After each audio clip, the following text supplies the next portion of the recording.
बिस्मिल्लाहिर्रहमानिर्रहीम। Dear students and viewers, अस्सलाम वालेकुम। मैं हूं आपका मेंटोर मुर्तज़ा मदनी और आज जो हमने टॉपिक डिस्कस करना है वो है इलेक्ट्रोकेमिकल सीरीज़ और इसकी एप्लीकेशंस। तो सबसे पहले इलेक्ट्रोकेमिकल सीरीज़ किसे कहते हैं? तो electrochemical series can be defined as the arrangement of elements on the basis of their increasing reduction potential by comparing with standard hydrogen electrode. यानी कहने का मतलब ये है, ये एक अरेंजमेंट है एलिमेंट की, किस बुनियाद पे? On the basis of their increasing reduction potential, यानी जिसका रिडक्शन पोटेंशियल ज़्यादा होगा उसको हम बाद में प्लेस करेंगे। किससे कंपैरिजन किया हुआ है? स्टैंडर्ड हाइड्रोजन इलेक्ट्रोड से। ऐसी सीरीज़ को हम बोलते हैं इलेक्ट्रोकेमिकल सीरीज़ कहते हैं। ये आपके सामने इलेक्ट्रोकेमिकल सीरीज़ लिखी हुई है, ठीक है। तो अगर हम इस इलेक्ट्रोकेमिकल सीरीज़ में गौर से देखें तो हाइड्रोजन, ये इसकी पोजीशन ये है। हाइड्रोजन का इलेक्ट्रोड पोटेंशियल क्या होता है? ज़ीरो। इसका मतलब ये हुआ इसके ऊपर जितने भी एलिमेंट्स होंगे उनका रिडक्शन पोटेंशियल क्या होगा? नेगेटिव। और इससे नीचे जितने भी एलिमेंट्स हैं उनका रिडक्शन पोटेंशियल क्या होगा? पॉजिटिव। अब ये इलेक्ट्रोकेमिकल सीरीज़ जो है ये हर एक को याद होनी चाहिए, लेकिन मोस्टली ये याद नहीं होती बच्चों को। तो इसको याद करने का ट्रिक भी हम यहाँ पे बताएंगे कि किस तरीके से आपने इसको याद करना है। तो इसको याद करने का तरीका ये है, लिथियम को आप याद करें ली से। ली के काका ने मज आपको पता है किसे कहते हैं? भैंस को। आलू ज़मीन बेचकर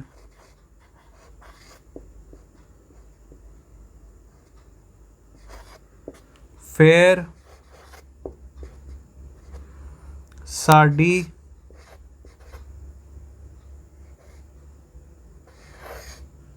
नहीं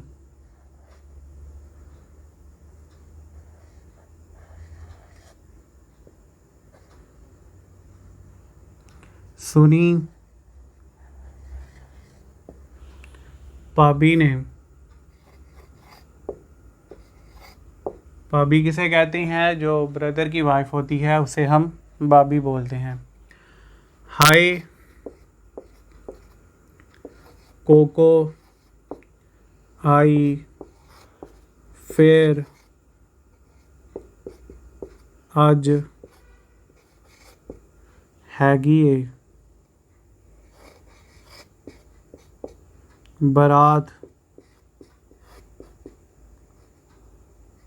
कल आयो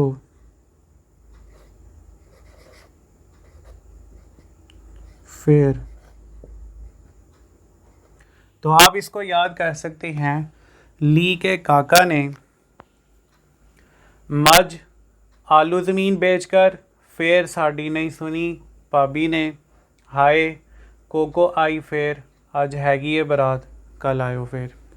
इसमें दो चीज़ें जो आपने मिस करनी है वो ये काका का एक काफ है और ये बेच कर है, बेच। क्लियर? तो मैंने बताया है कि ये इलेक्ट्रोकेमिकल सीरीज़ जो है ये अरेंजमेंट है एलिमेंट की, किस बुनियाद पे? इंक्रीजिंग रिडक्शन पोटेंशियल की बुनियाद के ऊपर। इसका मतलब ये हुआ कि अगर हम टॉप टू बॉटम मूव करेंगे तो क्या चीज़ इंक्रीज़ होगी? Reduction potential. रिडक्शन किसे कहते हैं? गेन ऑफ इलेक्ट्रॉन को। तो it means that ability to gain electron क्या होना शुरू हो जाएगी? ज़्यादा। अगर इलेक्ट्रॉन गेन करने की एबिलिटी ज़्यादा है तो इसका मतलब है ऑक्सीडाइजिंग पावर क्या हो जाएगी? ज़्यादा हो जाएगी। ऑक्सीडाइजिंग एजेंट किसे कहते हैं? जो दूसरों को क्या करता है? ऑक्सीडाइज। खुद क्या होता है? रिड्यूस। कैसे रिड्यूस होता है? इलेक्ट्रॉन गेन करके।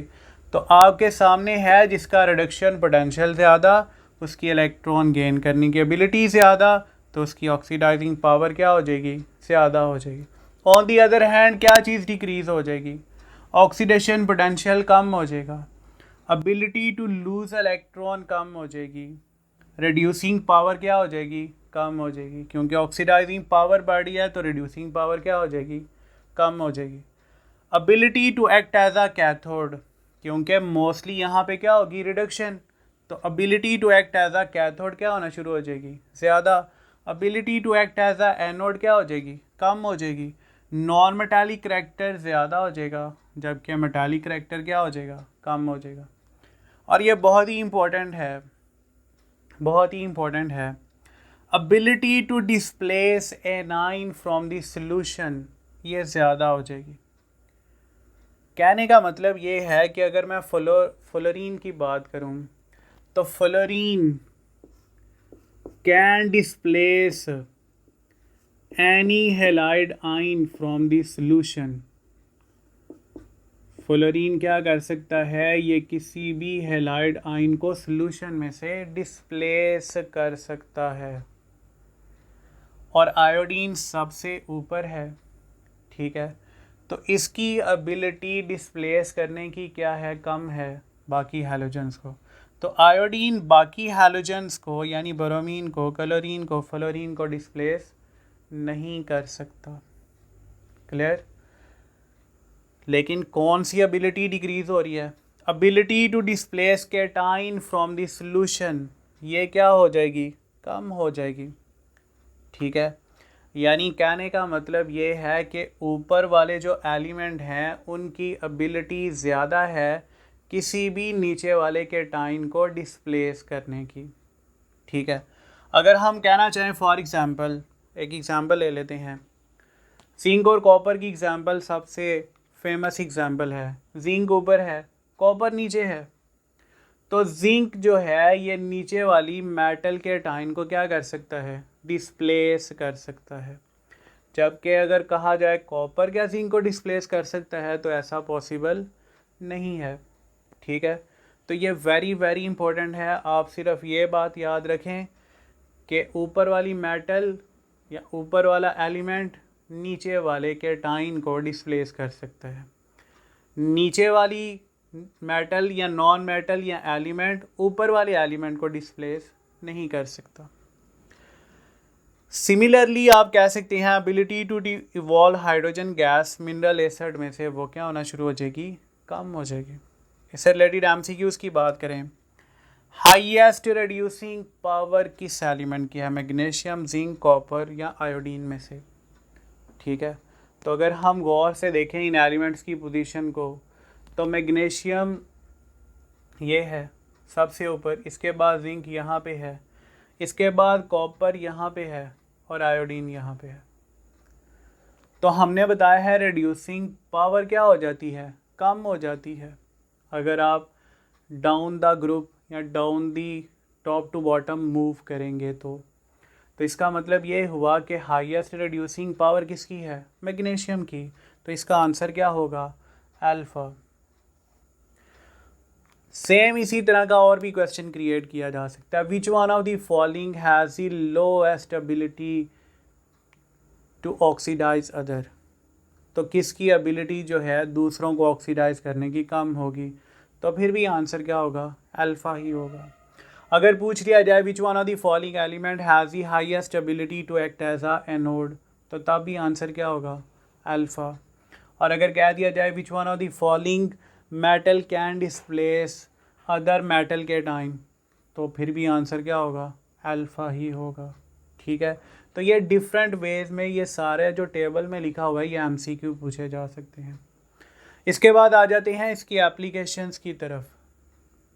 ठीक है जी, तो पहली एप्लीकेशन है फिजिबिलिटी ऑफ अ सेल या calculation of EMF of the cell. अगर किसी सेल की ईएमएफ पॉजिटिव होगी तो वो सेल बनाना फिजिबल है, और अगर किसी की ईएमएफ नेगेटिव होगी तो वो सेल बनाना फिजिबल नहीं है। अगर हम कैलकुलेट करना चाहते हैं ईएमएफ किसी सेल की, तो दो फार्मूलाज हैं हमारे पास, E nought reduction of cathode plus E nought oxidation of anode, और दूसरा फार्मूला है ई नॉट सेल फाइंड करने का, reduction potential of cathode minus reduction potential of anode. तो जो मर्ज़ी आप आसानी से यूज़ करना चाहें आप यूज़ कर सकते हैं। इसकी एग्ज़ाम्पल हमें पता है कि जो रिडक्शन पोटेंशियल है जिंक का, ये किसके इक्वल है, ये -0.76 वोल्ट के इक्वल है, जबकि कॉपर का कितना है, +0.34 वोल्ट। तो अगर हमने ई नॉट फाइंड करनी है सेल की, जब जिंक क्या हो, कैथोड, और कॉपर क्या हो, एनोड, तो जिंक क्या है, कैथोड है, और कॉपर क्या है, एनोड है। तो आपके सामने है कैथोड के रिडक्शन पोटेंशियल में से किसको माइनस करना है, एनोड के रिडक्शन पोटेंशियल को। तो हमने माइनस करना है E nought reduction of zinc minus E nought reduction of copper. तो अगर माइनस करें तो आएगा -0.76 -0.34, आंसर क्या आएगा, -1.10 वोल्ट। तो इट मीन्स दैट कि ये फिजिबल नहीं है।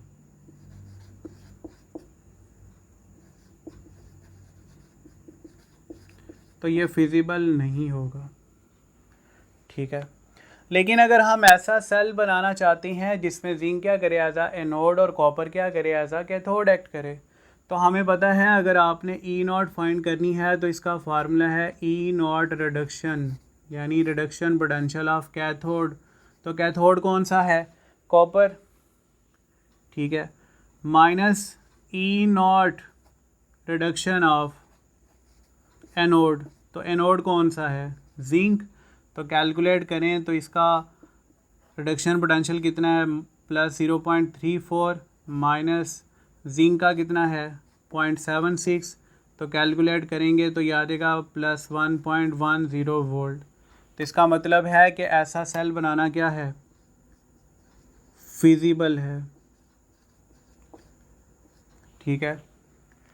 रिएक्टिविटी की बात करें, सेकंड एप्लीकेशन, मेटल की रिएक्टिविटी हम ऑलरेडी बता चुके हैं, क्योंकि एबिलिटी टू लूज इलेक्ट्रॉन क्या होना शुरू हो जाएगी, कम। तो एबिलिटी, मेटल की रिएक्टिविटी भी कम हो जाएगी, एबिलिटी टू लूज इलेक्ट्रॉन भी क्या हो जाएगी, कम हो जाएगी। डिस्प्लेसमेंट रिएक्शन की बात करें तो आप सिंपली ये कह सकते हैं कि अगर किसी एलिमेंट का रिडक्शन पोटेंशियल जितना ज़्यादा होगा उतनी एबिलिटी टू डिस्प्लेस मेटल के टाइम, टू डिस्प्लेस के टाइम क्या होना शुरू हो जाएगी, कम होना शुरू हो जाएगी, ठीक है। सेम आप बात कह सकते हैं evolution of hydrogen gas from mineral acid, यानी जो एलिमेंट जो हैं हाइड्रोजन से ऊपर हैं उनका रिडक्शन पोटेंशियल कम है, तो जिसका रिडक्शन पोटेंशियल कम होगा हाइड्रोजन से, उसकी एबिलिटी हाइड्रोजन गैस को इवॉल्व करने की ज़्यादा होगी, ठीक है। तो एवोल्यूशन ऑफ हाइड्रोजन गैस भी क्या होगी मिनरल एसिड में, अगर आप टॉप टू बॉटम मूव करते हैं, अगर आप टॉप टू बॉटम मूव करें तो एबिलिटी डिक्रीज़ हो जाएगी। अब इससे रिलेटेड MCQs की बात करते हैं। इलेक्ट्रोकेमिकल सीरीज़ में एलिमेंट्स को अरेंज किया हुआ है किस बुनियाद पे, ऑन द बेसिस ऑफ, किस बुनियाद पे, हाइड्रोजन स्केल की बुनियाद पे। स्टैंडर्ड हाइड्रोजन इलेक्ट्रोड से हमने कंपैरिजन करके निकाला हुआ है, ठीक है। सेकेंड MCQs पे आ जाते हैं जो 2015 में आया हुआ है। ई नॉट ऑक्सीडेशन जिंक का है +0.76, ई नॉट ऑक्सीडेशन है कॉपर का -0.34, ठीक है। कौन सा इसमें से फिजिबल होगा, तो ये तो हमारे लिए मुश्किल हो जाएगा क्योंकि हमें तो रिडक्शन पोटेंशियल का पता है, ऑक्सीडेशन पोटेंशियल का तो पता ही नहीं है। तो ऑक्सीडेशन पोटेंशियल रिडक्शन पोटेंशियल के क्या होता है, उलट होता है। तो हम जानते हैं कि जो ई नॉट रिडक्शन है इसका उलट करें जिंक का, तो अगर ये प्लस है तो ये क्या हो जाएगा माइनस, तो ये आ जाएगा -0.76 वोल्ट। और अगर हम रिडक्शन पोटेंशियल की बात करें कॉपर के, तो ये माइनस है तो ये क्या हो जाएगा +0.34 हो जाएगा, ठीक है, क्लियर। तो जिसका रिडक्शन पोटेंशियल कम होगा जिसका रिडक्शन पोटेंशियल क्या होगा, कम, वो मेटल नीचे वाले केटाइन को क्या कर सकती है, डिस्प्लेस कर सकती है। ठीक है, ability to displace cation from the solution क्या हो जाएगी, कम हो जाएगी। तो जो नीचे है वो डिस्प्लेस नहीं कर सकेगी, जो ऊपर है वो क्या करेगी, डिस्प्लेस कर लेगी। तो जिंक और कॉपर की पोजीशन देखें तो जिंक ऊपर है और कॉपर कहाँ पे है, नीचे है। ठीक है, तो जिंक डिस्प्लेस कर सकता है कॉपर को, कॉपर डिस्प्लेस नहीं कर सकता जिंक को। तो आप देखें इनमें से कौन सा ऐसा रिएक्शन है जिसमें जिंक कॉपर आयन को डिस्प्लेस कर रहा है। तो हम देखें तो उसका आंसर क्या होगा, चार्ली। ठीक है जी, नेक्स्ट क्वेश्चन पे आ जाते हैं। विच one of the following is feasible. तो कॉपर क्या जिंक आयन को डिस्प्लेस कर सकता है, नहीं कर सकता, क्योंकि कॉपर नीचे है, जिंक ऊपर है। जिंक कॉपर आयन को डिस्प्लेस कर सकता है, लेकिन कॉपर जिंक आयन को डिस्प्लेस नहीं कर सकता। Zn plus MgSO4, magnesium sulphate में मैग्नीशियम की ऑक्सीडेशन स्टेट क्या है, +2। तो आपने इनकी पोजीशन देखनी है, मैग्नीशियम ऊपर है, जिंक नीचे है। मैग्नीशियम जिंक को डिस्प्लेस कर सकता है, लेकिन जिंक मैग्नीशियम को डिस्प्लेस नहीं कर सकता। तो इट मीन्स दैट ये भी पॉसिबिलिटी नहीं है। सी पे आ जाएं या चार्ली पे आ जाएं, तो इसमें कॉपर की ऑक्सीडेशन स्टेट है +2। ठीक है, और आयरन की ऑक्सीडेशन स्टेट भी क्या है, +2 है प्रोडक्ट में। तो आयरन +2 कहाँ पे है, ये है, और कॉपर +2 कहाँ पे है, बाद में है। तो ऊपर वाली मेटल नीचे वाले मेटल के आयन को क्या कर सकती है, डिस्प्लेस कर सकती है। तो ऊपर वाली मेटल नीचे वाले मेटल के आयन को डिस्प्लेस कर रही है। तो it means that Charlie is the right answer. ठीक है, एक MCQ जो 2014 में आया, कॉइनेज मेटल जो है जैसे गोल्ड है, प्लाटिनम है, कॉपर है, are less reactive due to. तो जो नीचे हैं ये मेटल्स, इनका रिडक्शन पोटेंशियल क्या होगा, ज़्यादा। ज़्यादा का मतलब है पॉजिटिव है हाइड्रोजन से, जो नीचे हैं जो ऊपर हैं उनका नेगेटिव है। तो इसका मतलब है कि इसमें से आपका कौन सा आंसर करेक्ट होगा, तो आंसर जो है वो बीटा इसमें से राइट आंसर है। ठीक है, 2019 के अंदर जो क्वेश्चन आया हो, विच one of the following is feasible. ऊपर वाली मेटल या ऊपर वाला एलिमेंट नीचे वाले केटाइन को डिस्प्लेस कर सकता है। सिंपल सा रूल है, ऊपर वाला एलिमेंट नीचे वाले किसी भी केटाइन को डिस्प्लेस कर सकता है। तो मैग्नीशियम ऊपर है, हाइड्रोजन नीचे है, तो मैग्नीशियम जो है ये H+ आयन को क्या कर सकती है, डिस्प्लेस कर सकती है। तो ये अगर हम देखें तो इस केस में डिस्प्लेस हो रहा है, तो इसका मतलब है आंसर क्या होगा, अल्फा। बीटा पे आ जाते हैं, क्या कॉपर जिंक आयन को डिस्प्लेस कर सकता है। हम पहले भी बता चुके हैं, जिंक कॉपर को डिस्प्लेस कर सकता है, कॉपर जिंक को डिस्प्लेस नहीं कर सकता।